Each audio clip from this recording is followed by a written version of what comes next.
থাক বাবা, ভালো মাছ তো পেলাম, কিন্তু সন্ধ্যা লাগলো বলে তাড়াতাড়ি ঘরে যাই।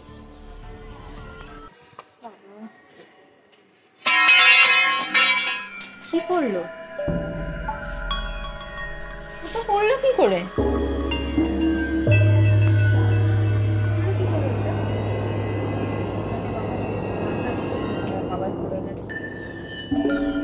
যাই বাবা, তাড়াতাড়ি ঘরে যাই। এই চম্পা, চম্পা, আমাকে ডাকবো না এলো, কিন্তু বয়স হচ্ছে তো।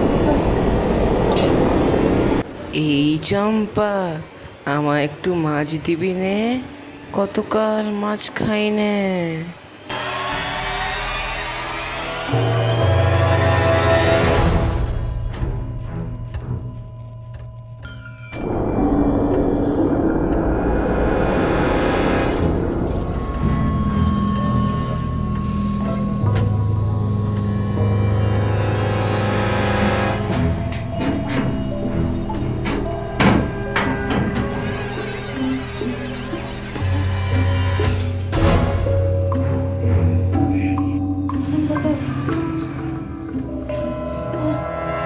সুতপা, তুমি এখনই আসো আমার ঘরে, এখনই আসো।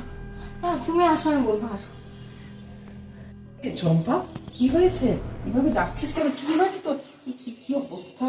কি হলো? বৌদি, জানি না এবার আমার কি হবে। কেন, কি হয়েছেটা কি?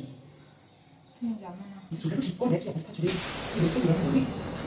না, বললাম জানো, কিন্তু আমি মাছ কিনে দিয়েছিলাম, একটু সন্ধ্যায় হয়ে গেলাম, একটু ঘুরতে গেছিলাম, একটু দেখা করে ঘটে, তাই আমি দেখ ভালো মাছটা একটু খুশি করে দিচ্ছিলাম। আমি সময় হঠাৎ করে ওখানে একটা বড় মাছটা পড়ে গেল, বললাম জানো সবাই বলে ঝাল করো। না না না, কিছুক্ষণ পরই তোমার নাম ধরে ডাকো। তুমি সেরকম এত কিছু বসে তার পারি সেই একই বলে আমাকে মাছ করে হ্যাঁ, তারপরে আমি দেখতে পেলাম, দেখতে দেখতে পেলাম আমি দিয়ে আমি পালিয়ে গেছে যাচ্ছে। লাল রঙের শাড়ি পরেছিল, কালো রঙের বলা ছিল, তাই তো? আর না, দুটো বলছে দুটো কিন্তু নাকে নাকে বলা ছিল। দুজন বলেছে। চম্পা, তুই ভাবতে পারছিস না, আমি ভাবছিলাম এটা আমার মনে ভুল, কিন্তু একই জিনিসটা বোঝাতে হলো। কালকে কালকে বিকেলবেলায় এই এরকমই একই ঘটনা একই টাইমে আমার সাথে ঘটেছে। আগের দিন বিকেলবেলায়